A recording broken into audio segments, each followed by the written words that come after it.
Batters. మనోడైతే 6 economy ఏంది అయ్యా, 6 economy ఏంది టెస్ట్లో, 6 ఎకానమీ ఏంది, ఎటు వెళ్తుందో ఏమో. 6 ఎకానమీతో ఎవ్వడు బౌలింగ్ చేయడు జనరల్గా ఈ టెస్ట్ మ్యాచ్లో until and unless your Prasidh Krishna. Of course వాళ్ళు టక్క వికెట్లు పడే వాళ్ళు కూడా ఆల్అవుట్ అయిపోయింది, కానీ మనం కూడా డే 4లో మంచిగానే, ఆ డే 4 కూడా మంచిగా మనదైంది. దట్టు 3 వికెట్లు పడ్డాయి మనకి డే 4లో. Again Rishabh Pant and KL Rahul come to the rescue. ఇద్దరి మధ్య మంచి పార్ట్నర్షిప్ ఉండింది, ఇద్దరు కూడా సెంచరీలు కంప్లీట్ చేసుకున్నారు. మళ్ళీ సేమ్ టెంప్లెట్, మన మిడిల్ ఆర్డర్ బ్యాటర్లు, ఓపెన్ ఆర్డర్ బ్యాటర్లు సెంచరీలు కొడతారు, tail Ender hands up, complete hands up.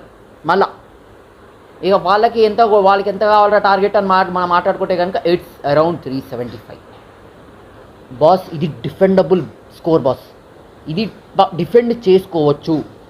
Correct bowling, correct line and length వేస్తే డిఫెండ్ చేసుకోవచ్చు. అండ్ ఇంగ్లాండ్ వాళ్ళ ఆడే స్టైల్ ఆఫ్ ప్లే కానివ్వండి, మనం లేసే బౌలింగ్ కానివ్వండి, వాళ్ళు కంప్లీట్గా అడ్వాంటేజ్ తీసుకున్నారు. That to Bumrah of the field. ఎందుకు వెళ్తారంట, ప్రతి బౌలర్ని చీల్చేటన్నాడు ఇంగ్లాండ్ బ్యాటర్స్. దాంతో మళ్ళా క్యాచ్ డ్రాప్లు.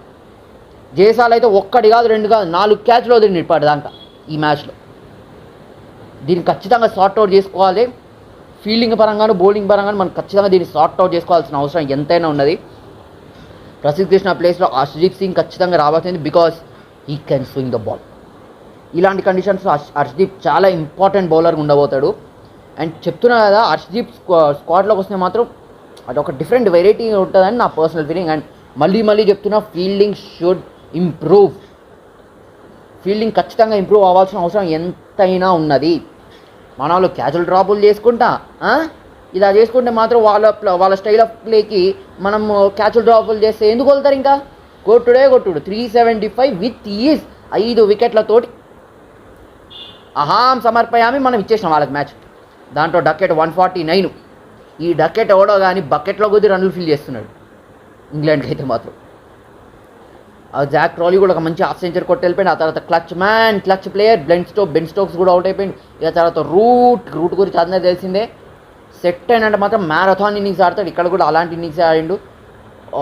దాంతోపాటు 2 మంచి మ్యాచ్ కూడా కొంచెం ఆ స్లిప్ అయిపోతుంది అనుకుంటున్న టైంలో లార్డ్ షార్దుల్ ఆల్వేస్ సేస్, ఇక్కడ ఉంది లార్డ్ షార్దుల్ రా బాబు అని ప్రూవ్ చేసిండు. టప్ప 2 వికెట్లు వచ్చినా కూడా